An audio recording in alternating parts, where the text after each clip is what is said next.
became a career firefighter with the Howard County Department of Fire and Rescue Service, the chief of the medical division, or EMS, the unofficial historian of the Howard County Department of Fire and Rescue Service.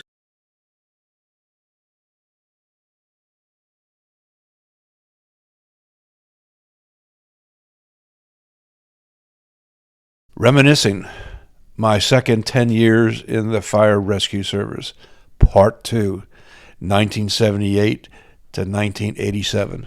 As I look back on my history and involvement with the Howard County Department of Fire and Rescue Services, I try to locate some newspaper articles, magazine articles, and photographs of incidents I was actually on during the 10 years, that second 10 years of my career. The images that I'll be showing you are random incidents and not in chronological order. Hurricane Eloise that hit Howard County, and specifically Ellicott City, September 24th, 25th, 1975. I was working that particular 24-hour shift. It had been a long night. We were on alert to check the rain gauges, especially the rain gauge at Maryland Avenue and Main Street, to see if the water was rising for the Patapsco and Tiber River. We were to check it every 30 minutes or so, starting at like 11 p.m. By 1 p.m., I told the crew, you all go to sleep. I'll stay up the rest of the night and I'll check the rain gauges on Main Street, Maryland Avenue throughout the night, and allowed the other firefighters to go to sleep for the rest of the evening. Around 6:30 in the morning, I was going down to check my last rain gauge check, and it was basically normal. It was not showing any significant flooding, at least onto Main Street. The rain gauge was rising, but was not at a flood stage where the road was covered. I went back to the station and was there for no more than 4 or 5 minutes. Then we got punched out for a water rescue on Main Street at Maryland Avenue. Myself and I think Mike Dorsey, we hopped in the squad and went on down Main Street. Holy mackerel. The river had risen. Tiber River had risen. Patapsco had risen to just a little bit below Kaplan's store. Mike and I got out of the apparatus and gave a status report, and we knew there were some apartments on Tiber Alley, so he and I went wading down Main Street to Tiber Alley and made a right going across the Tiber River Bridge. We didn't have any rescue rope. We didn't have any personal flotation devices. We didn't even have pike poles that are used now to test the path in front of us to make sure we weren't going to be stepping into a hole. But we were young and dumb, I guess, and we went walking down. Even when we went across the Tiber River Bridge, it had a guardrail maybe 3 feet high, and we walked across that. Man, had we been swept overboard there,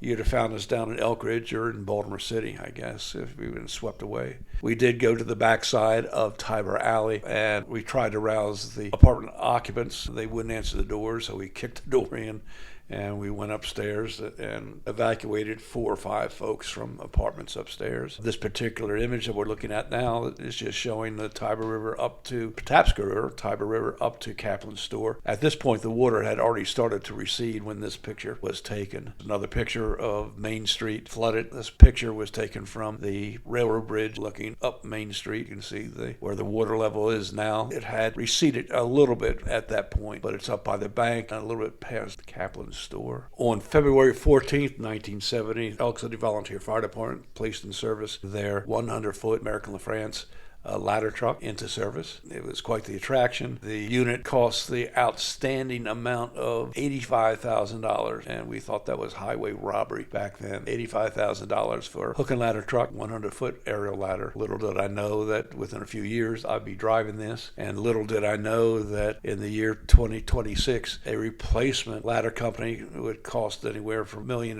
to $2 million. Now that'd be a tractor drawn, but still went from $85,000 back in 1970 to date, well over $1.5 million. On February 17th of 1969, I responded to a reported suicide on Frederick Road, actually near where Double T Diner is. Tragically, we found a young man who had taken his own life by hanging. As we looked over the residence, there are other details that made it a little bit bizarre and a sad situation. And I guess the thing that probably disturbed me most about this was that the young lad that took his life was 17, and I was probably 19 at that time. You know, that's an age that's too close to home. On March 1st, 1969, I responded to a building fire that was in Elkridge's First Due area on Ilchester Road at Wharfs Lane, a small apartment building. Actually, I think it's a converted chicken coop, if I remember correctly, but had caught on fire and tragically took the life of an 87-year-old lady. who was found dead in the unit. In 1987, January 11th, 1987, that was the day of the infamous train crash in Chase, Maryland, where the passenger train struck a couple locomotives and caused a mass casualty situation. Many of the units in Baltimore City, Baltimore County, Harford County had responded directly to the incident itself. Baltimore City, Baltimore County were looking to backfill their stations that had sent their ambulances to the incident. I authorized a third of our fleet to be transferred. Elk Ridge, West Friendship, and one of our reserve ambulances went to Baltimore City, Baltimore County to fill in and take the place of those particular stations' ambulance calls and runs. On January 12, 1980, I was in our communication center, or passing by a communication center. One of the dispatchers turned to me and said, "Hey, on Church Lane Road, they found a body of an individual in a sewer, and they're trying to send equipment up there to verify and confirm the status." I took my staff vehicle up, arrived on the scene. Already there was a supervisor from facilities. I got out of my vehicle, walked down to where he was standing. He was standing over a manhole cover that had been removed. Walked up next to him, and I was able to look down into the sewer itself. There was a female body laying at the bottom. From the top, she appeared to be deceased. I decided I was not going to go down into the sewer itself, climb down, just in case there was sewer gas, and I didn't want to be asphyxiated. So at that time, I could see coming from another direction were several police officers, and being led by an individual who turned out to be Bobby Lee Shiflett, and he was escorting the police up to what was then the crime scene, and as it turned out, he was the actual individual that murdered the young lady. Once I confirmed that the patient appeared to be deceased, I carefully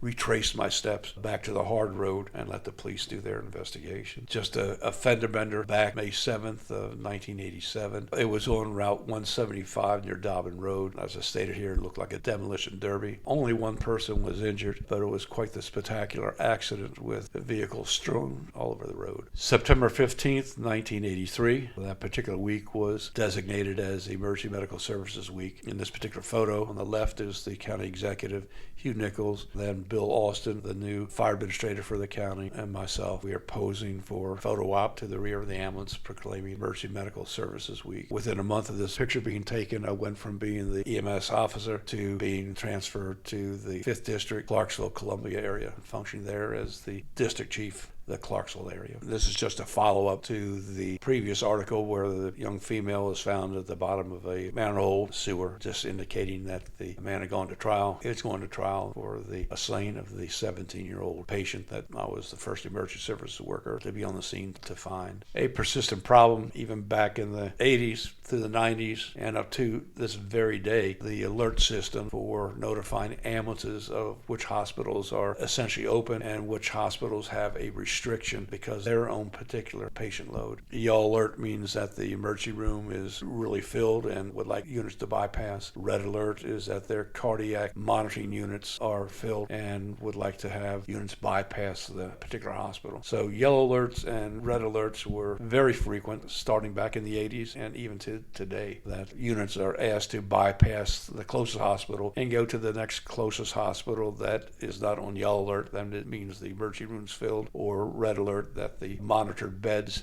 are filled. Problem has also evolved that potentially the closest hospital, example Howard County, is on alert, but the next 3 or 4 hospitals are also on alert. So the bottom line is the patient goes to the closest hospital or to Howard County General Hospital. It's just amazing for me to drive by the hospital, Howard County General Hospital now, and look at the emergency department entrance where the ambulances are parked. And it's not unusual for me to see 5, 6, 7 ambulances stacked out there, taking patients in, getting ready to go back in service. Quite a different feel than it was when I was in the department. Just back October 25th, 81, I received some sort of award. Stop and take a look at it. I'm looking at, I was extremely conscientious. Now, that's almost an oxymoron when describing me. On November 4th, 1986, a tractor trailer stopped. Emergency services crews were asked to respond. Actually, hazmat units were asked to respond because there were white fume leaking from the back of this tractor trailer. Route 32 at Broken Lynn Parkway was shut down for 16 hours. It was a long event. I was dealing with the media. One thing of irony, it's not unusual, but to the left of that tractor trailer up the hill, and about 100 yards past that was a industrial building with some employees in there. We ended up taking like 5 or 6 or 7 of the employees to the hospital because they were feeling ill from the effects of whatever was leaking from the vehicle. As it turned out,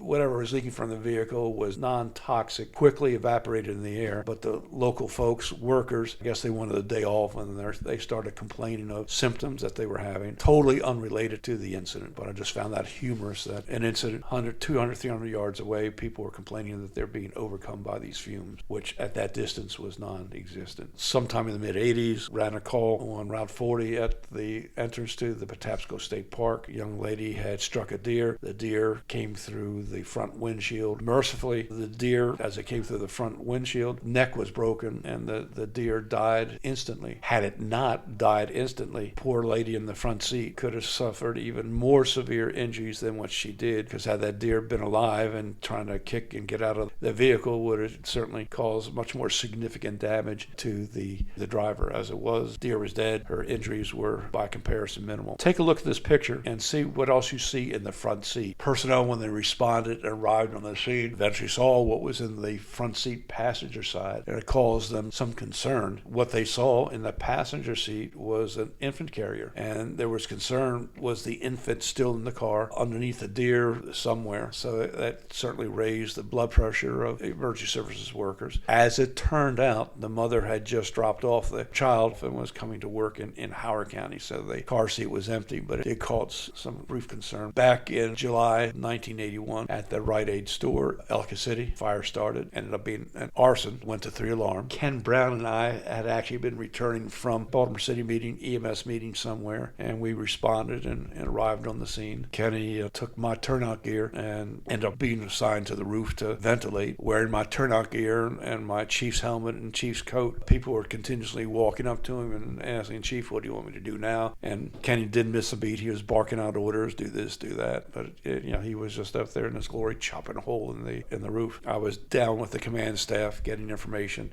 and dealing with the media as the day went on. This first picture, Marty Lepore was one of the responders. He's taking a quick breather outside the building, getting a change of air bottles. The rest of these pictures are just, again, other images. The engine pointing towards us is out of Catonsville. The engine to the left is out of Ellicott City, just looking inside the building. The ladder company is from Baltimore County, getting ready to ladder the building. Up on the roof, you can see Kenny Brown bent over in the white coat, hacking away on the tar chip roof, trying to open it up. Again, other firefighters trying to ventilate. We're using a K-12 saw to open it up. That's probably the smart thing to do. And then Ken Brown, being from Savage, he didn't believe in power tools, so he says, "To heck with it. I'm just going to wail away with axe and open it up." You can see the 2 firefighters over to the left-hand side are wondering, what is this fool doing? They're just standing back and looking at amazement, I guess. Baltimore County unit personnel regrouping to decide what the next plan of attack is going to be. Steve Red Miles in the center, Edgar Schilling to the right, and a young and debonair Michael Faith on the left-hand side when he was a wee fella. Steve Red Miles. Again, command staff regrouping to decide what to do next. Semi from left to right, Gary Umverzak, Michael Faith, Steve Red Miles, Edgar Schilling, John Klein, and I'm on the extreme right-hand side, getting information ready for the press. Taking a breather on the back step of his engine 82 is Ricky Barnes, and on the left is the pump operator, Gerald Curry, dragging some hose around to get some more water placed on the fire. Ricky Barnes again. To the front of the building, you can see several police officers. On the left, I think one is Jim Roby. Sort of in the center, you see Chief Saul and the 2 fire marshals, John Earp and Dale Hill. And to the right, again, Edgar Schilling, Gary Umverzak, Michael Faith, and I think Jimmy Massey is on the right. Blurry picture. Personnel getting ready to go into the building. Crews had taken out all the front windows to ventilate, to allow smoke and toxic fumes out and fresh air in. Steve Red Miles. From right to left, Steve Red Miles, Raymond Faith, and Edgar Schilling. To the left is Dale Hill and John Earp. fire marshals at that time. Moving on, October 14th, 1981, several individuals, writers, were getting awards for developing the book Shock Trauma, about Maryland shock trauma. And also, wherever this was, several other folks were receiving awards for something. It appears that I was one of the recipients of an award. As I'm reading, it said, received the award for their contributions to public education and patient care.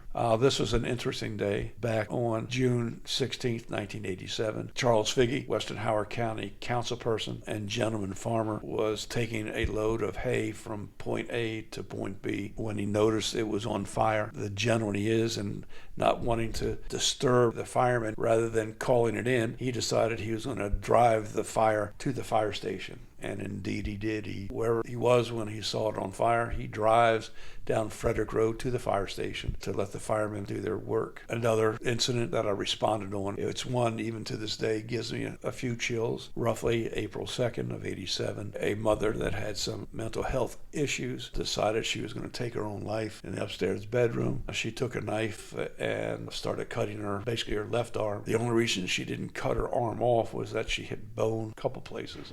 Anyway, now she's bleeding profusely. One of the sad things was her daughter, 12, 13-year-old daughter, and 8-year-old son were there to witness the aftermath. The 12-year-old daughter eventually called 911. During the tape, which I still have, called in, and Ms. Shives, Renee Shives, stayed on the phone with her for the 7 to 8 minutes it took for units to get there. And at the beginning of the tape, you can tell that the child was obviously distressed, looking for guidance, extremely worried about her mother. And Ms. Shives was able to, during that time frame, give the daughter some life-saving instructions to save her mother's life, to stop the bleeding, but at the same time was able to take the child, who was obviously upset, calm her down to an acceptable level. I ran this particular call. Tim Black was the first person in, and I was up the steps right behind him to the bedroom. It was probably one of the worst scenes I had seen. I mean, there was blood everywhere, and quite the scene.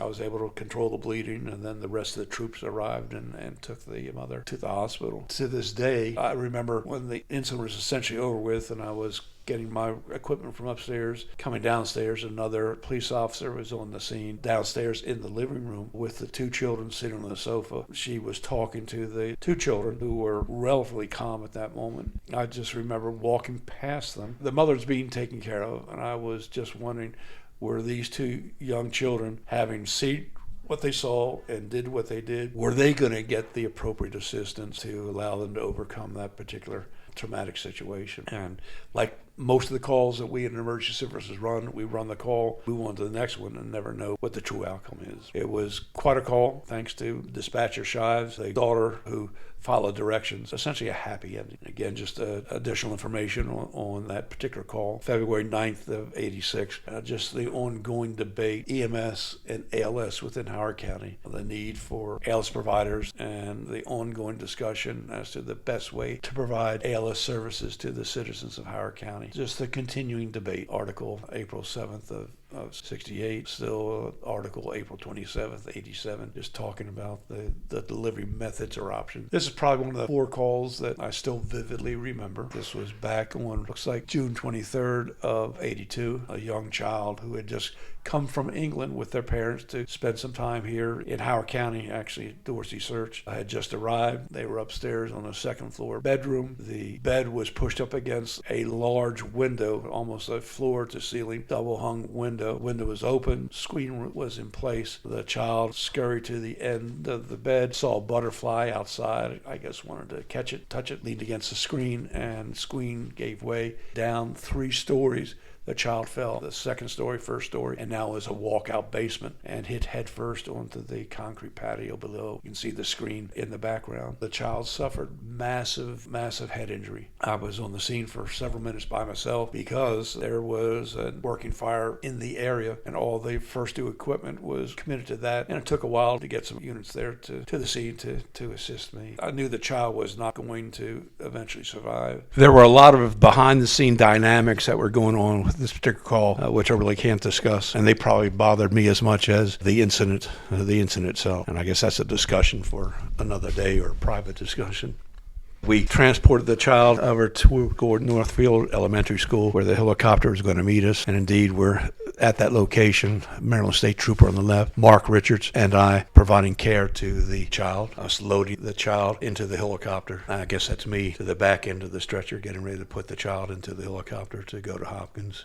Walking out to the helicopter, looks like Mark Richards at the front of the stretcher, State Trooper, and myself. Again, treating the child. Rick McCulley, who's no longer with us, who actually was one of the first people to get there. He came from home, provided assistance till the rest of the troops got there. Still loaded the patient into the helicopter. And again, this is just a brief narrative that I'd written. It's actually several pages long, but this is the first part of the narrative that I wrote. I found that with essentially the 4 calls that struck me negatively over the years, that if I wrote down in detail, uncensored detail about the call, that allowed me to talk more freely and more openly about those incidents. For years, I wouldn't talk about it to anybody. And finally, after writing this down, I was able to communicate, not frequently, but I could communicate about those particular incidents. This is kind of funny. Back in Christmas Eve and Christmas Day, 86, a clown called in. Turned out to be a false alarm that he had his girlfriend and he were trying to cross the river, and she was swept away downstream. Turned out to be a hoax, and he was finally arrested and charged. As you can see, personnel from Anne Arundel, Howard, and Baltimore County spent hours trying to look for this missing person who actually was non-existent. And that just ruined Christmas Eve and early Christmas Day for, 60-some people. The gentleman was found guilty of calling a false alarm and was given a sentence, a 67-day sentence that was to be served not consecutively, but every holiday for the next year. He was to spend in jail for that 24-hour period of time, to include his birthday. So that was quite a sentence. I have to applaud the judge for that. Again, just more information on the actual date, December 26th of 86, the false alarm that came in. Just a continuation of the false alarm information newspaper article. I wasn't on the scene, but I was up all night getting updates, etc., and providing the media with the updates as well. Back in March 6th of 1980, an alarm of fire came into the Patuxent Institute on Route 175. The locals had set fire to some mattresses inside the jail itself. When units responding arrived on the scene, I got there probably 5 minutes after the first units got there.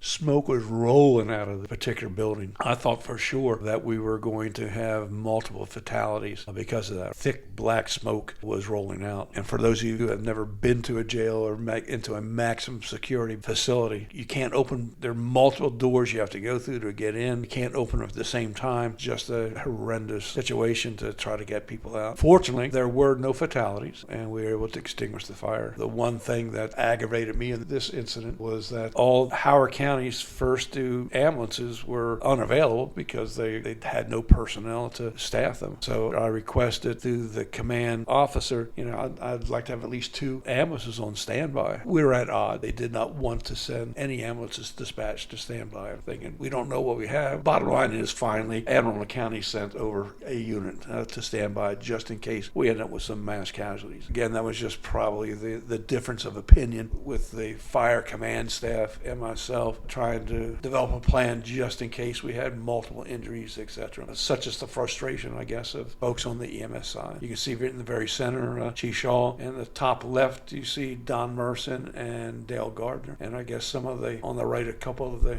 local residents being escorted out. Could have been a terrible tragedy. This particular incident on or about June 7th of 81 involved a truck that hit a passenger vehicle with a driver and 2 children. What struck home with me on this one was that the injured driver of the vehicle, her name was Sarah Driver Figge. I had gone to high school with her. To find her in this vehicle was certainly an eye-opener. By the time I got there relatively soon, was able to get into the vehicle. The vehicle was upside down. Sarah was hanging upside down, secured by her seatbelt. 2 boys in the back, one was her son and friend. They had injuries. In fact, I thought the one had severe head injury, and so we took them out first. At Sarah's insistence, she said, "Don't worry about me, get the boys out." Tom Watkins, who was a Howard High School graduate, but at this time was a Howard County police officer, he and I crawled into the vehicle, were able to remove the 2 boys from the back seat, and then came up and concentrated on Sarah, carefully released the seatbelt. We lowered her to the bottom, put her on the backboard, and it was slid out of the vehicle.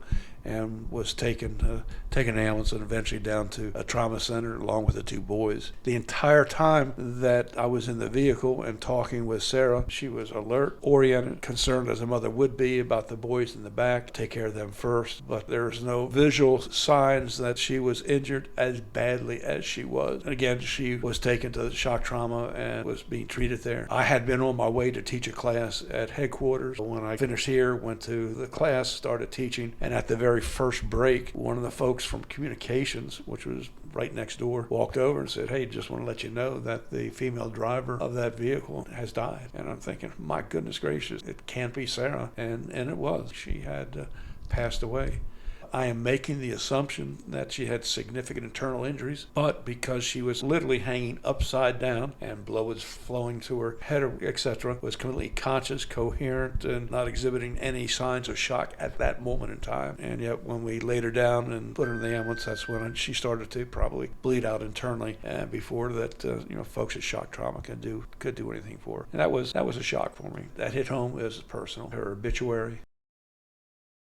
Another ironic thing with this call was that Sarah's husband, Chris Viggy, was the assistant chief of the Clarksville Volunteer Fire Department. And on that particular day, he responded on the first due engine out of Clarksville to this incident. Marty Lepore was the incident commander and knew that Chris was responding. And as he said in the videotape interview that I had with him from years ago, he said that was one of the hardest things he ever had to do, was to tell Chris that his son and his wife were involved in this very, very serious accident. Such as the life of being a volunteer, as many times the people that you respond to help are potentially your neighbors and friends that you're asked to help in their moment of need. Again, just a continuation of the article talking about the folks that were taken out of the vehicle and taken to the hospital. Jumping back to the Normandy Woods fire, Gerald Curry at the pump panel. Somebody sneaking over the parapet.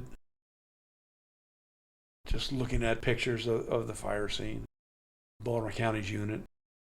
In my tenure as the EMS officer, I had been assigned several vehicles as a staff vehicle. And unfortunately, with the staff vehicle, particularly my first one, the Suburban, I had a bunch of mishaps, none of which were really my fault, but mishaps nonetheless. This is one where I was parked in the county parking lot, and a car rolled backwards down a hill, about 100 yards down a steep hill, through a parking lot, didn't hit any other vehicles, but found mine. Hit me just as you see it. Apparently, the gentleman had been at the Legan building at the top of the hill, went in, had left his dog in the car. This dog kicked the gear shift into neutral and slowly drifted backwards down a steep hill and found my vehicle. Again, just the picture of my vehicle and the dog's vehicle. That vehicle rolled down the hill on the right from the Legan building up on the right. This was an incident on Route 94 just south of the Lisbon Volunteer Fire Department. I had been driving home and spotted a small brush fire alongside the road. I called it in and decided I'd pull off the road so I'd not be impeding traffic. Well, I pulled off the road, and lo and behold, pulled into a sod farm, but the corner of the sod farm that was apparently a swamp. And the bottom line is that I got stuck. I sunk to the frame and eventually had to be towed out by my friends from the Lisbon Volunteer Fire Department. I had responded to a call in Clarksville's area, Dayton area, for a reported subject shot by a shotgun, attempt suicide. I responded and arrived on the scene. The young lad had gone to a barn way in the rear of the property, through a cornfield and to a barn where he had shot himself. I arrived on the scene with the Suburban that you saw earlier. When that was built, it was built in such a and designed that you could put a stretcher in the back of it so that at least you could transport a person from rough terrain out to the hard road. So when I arrived on the scene, I'm thinking, this is it. This is what the vehicle was designed for. It's gonna pay off today. Put it in four-wheel drive out to this bush hog cornfield pasture, and halfway there the front end steering was real difficult. Finally stopped, got out. I call this the vampire tire. Somehow or other I picked up this wooden stick and into the side of my tire. That's where I stayed. They eventually got the teenager out into the hospital, but no thanks to me. This is back in 1980. I had just received the Suburban. The boys at Lisbon were outfitting the entire vehicle, putting in shells, putting in electrical connections, modifications, just redoing the whole vehicle to make it a customized ALS unit. The vehicle itself had all the equipment that a BLS unit would have, had all the equipment that advanced life support unit would have, and this is the vehicle that was assigned to me for quite a few years. In return for receiving and having this take-home vehicle, I would respond to 90% of all the ALS calls in the Lisbon area for the next few years. Actually, I enjoyed it, like working with the folks from Lisbon. It was an experience. But off-duty, 24/7, I would handle all the ALS calls in that area. Now, going back to 1980 or so, the call volume is way down from what it is, but still handled quite a few calls and quite a few interesting calls. This was my Hacienda back in the day, and the Medic 1 outside the house. The extension cord that you can see powered the Life Pack and some of the other battery-equipped units, piece of equipment inside. This was my first new area. The X is at Route 94 and Florence Road was essentially where I lived.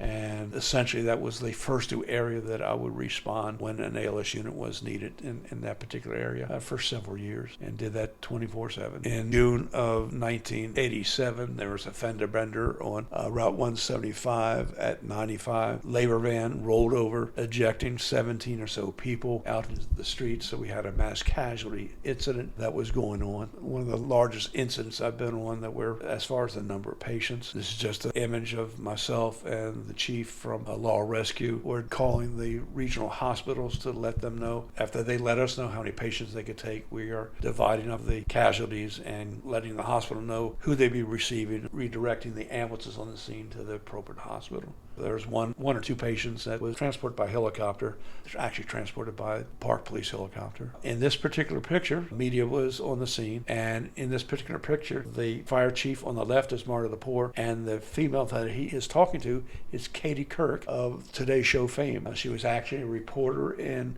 Washington, D.C. I guess it was at WRC TV in Washington, D.C., but she was on the scene, and Marty was interacting with her. And again, just a newspaper article about the incident. Further pictures of the incident. On the right is paramedic from Anne Arundel County, and there's Howard County personnel treating the individuals. Again, just another newspaper article of the incident itself. Personnel treating various injured individuals. Police officer, K-9 Unit Ridgely, Sergeant Ridgely. Tracy labor van in the background, personnel working to treat the patients. That's me in the helmet talking to news media folks. Again, just another image of Chief Heller taking a video of me talking to news media folks. Just the van itself that had been struck and rolled over. On January 19th, 1986, a Maryland State Police helicopter went missing after dropping off a patient at shock trauma. It was a cold and very foggy day, and this is before they had any tracking mechanisms with the Bell Ranger helicopters. All they knew that it had taken off from shock trauma and was headed back to its base in Frederick, Maryland. So they had a projected route that it was going to take, but unknown as to where the unit may have gone down. A command post was set up at Howard County Fairgrounds where we were conducting search and rescue operations. I was in the command post, and Maryland State Police were there, Howard County Police, representatives from MIMS, shock trauma were there, etc. And what we were doing from the Howard County Fire Service perspective is that we were dispatching fire equipment to both north and south of Interstate 70, about a half mile to 3/4 of a mile either direction, and we set up zones that units would inspect each of those zones to see if there was any debris or you could find the helicopter. And we did that starting at Howard-Baltimore County line, and we're proceeding west along Interstate 70, and we had cordoned off 30-40 different zones that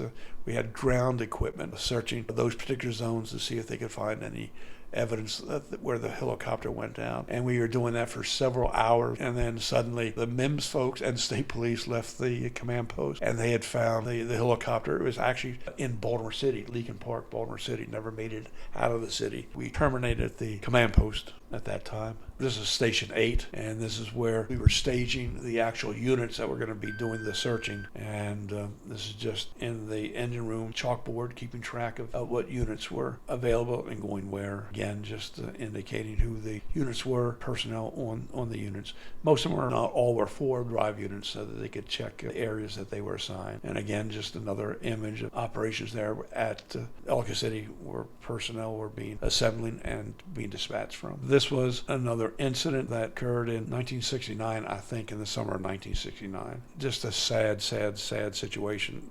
For me, that I was supposed to be going to a cookout out in western Howard County, and I'd gone down to the firehouse because it wasn't time to go. Bottom line is the call came in for a child struck by a car on Centennial Lane just off of Frederick Road, Route 144. Long and the short of it, responded, arrived on the scene. I distinctly remember Herman Charity carrying down a child, lifeless child, down to me, handed me the child, and took the child into the back of the ambulance. Hank Long was driving, and off we went.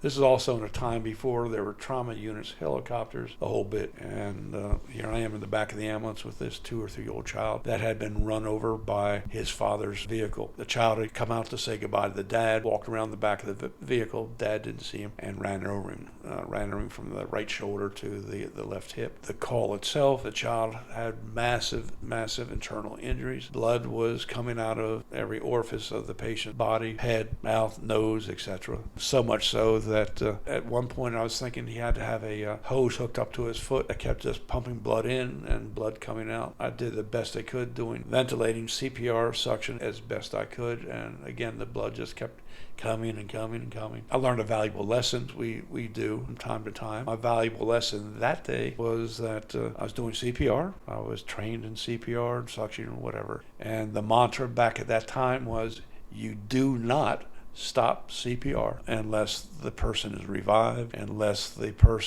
you are relieved by someone equal or greater training, unless a physician tells you to stop, unless you get to the hospital and transfer care, or unless you're so exhausted from doing CPR you can no longer continue. But other than that, do not stop CPR. So here I am in the back of the ambulance with that in the back of my mind and doing everything I could to resuscitate this child. And somewhere along the line, it just hit me like a ton of bricks that this is futile. There is absolutely no way that this child is going to survive. There's absolutely no way that whatever I'm going to do is going to save the child. And in the meantime, while I'm thinking that blood is coming out of the child, onto the stretcher, onto the floor, and out the back door. And at some point, I just said, this is futile. And I just remember sitting back on the squad bench, just staring at the child, and the child's staring straight up at the ceiling. And I just looked at the child for the remainder of the transport to the hospital. And just as we pull up to the hospital, I start CPR again for show and into the hospital. And immediately once we got there, the child was pronounced deceased. But it was just, again, a lesson learned the hard way by myself in the back of the ambulance on a particular day. Yeah, it was just a very unpleasant call. This is not the ambulance that I was on, but this is very close to what I was experiencing in the back of the ambulance with the child hemorrhaging, blood hitting the floor, and rolling out the back door. Quite a memorable call for all the negative reasons. I also remember when I finally got to the party, hours later, another valuable lesson was learned there. I got there. I was chastised for being late. They didn't want to hear that I'd been on a call. They didn't want to hear, about the details of the incident. I was chastised for being aloof, not wanting to eat. They even had as part of the tradition of this particular family, after dinner was over with and around the campfire, each of the participants would stand up and either sing, tell jokes, dance, or whatever. And when it came my turn to stand up, tell jokes, I wouldn't participate. And again, I was chastised for being aloof, a party pooper. But I also learned a lesson that day that I am not like normal people. I'm just not like normal people. They just want to have fun, etc. They want to hear about this nasty stuff. And I learned that day that I'm not normal. I live in a different world. I see different things that the majority of the people don't see and hear. And it's probably just as well. I'm not saying that everyone should, but I just learned that day that I just don't belong in the normal world. I belong in the emergency services world, where other people can relate to the things that I do and see. Another interesting day, March of 24th of 87, a young lady with mental health issues ended up coming down Interstate 70 from Frederick heading towards Baltimore, At some point near Mount Airy, whatever, she was going eastbound, but switched to the westbound lane, driving eastbound, and made it down as far as St. John's Lane and Route 29 when she was involved in a horrific accident. I ended up being the incident commander on this particular incident.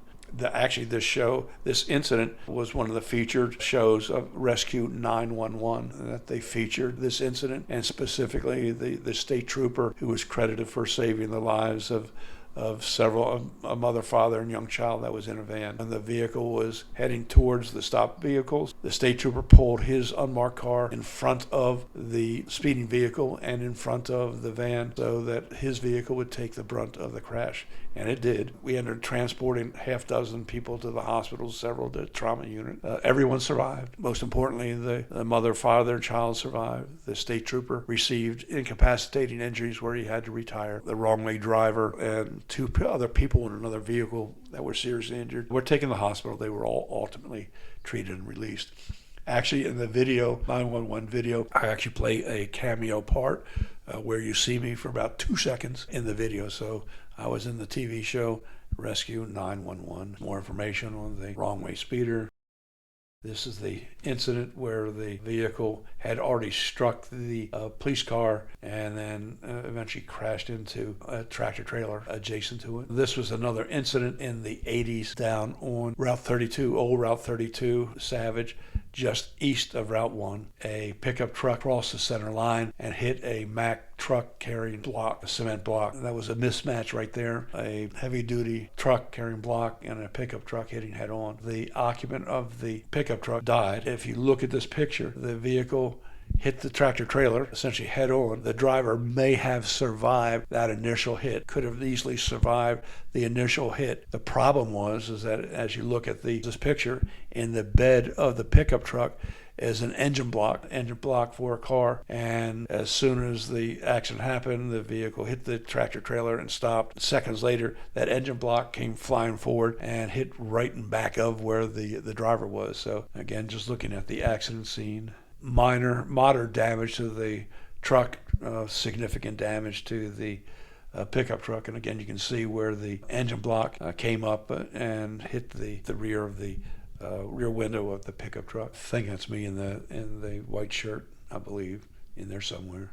On this particular call, a car and a landscaping vehicle and trailer were involved in an accident. The two sideswiped each other and spun out a couple hundred feet away from each other, with one vehicle catching on fire and the other vehicle with the female driver being trapped. Just looking at the accident scene on Route 144. This is the pickup truck that was carrying a trailer. I believe it was a landscaping company. This vehicle burst into flames. You can see the trailer to the rear burst into flames. These people had minor injuries.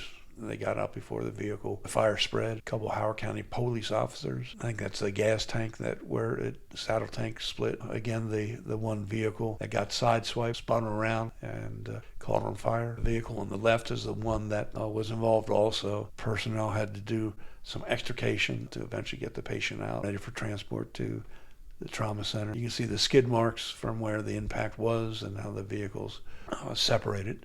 Chief Gerald Bennett with the fire hose. Again, just looking at the accident scene. Please use your remaining heartbeats wisely and not waste a single precious one.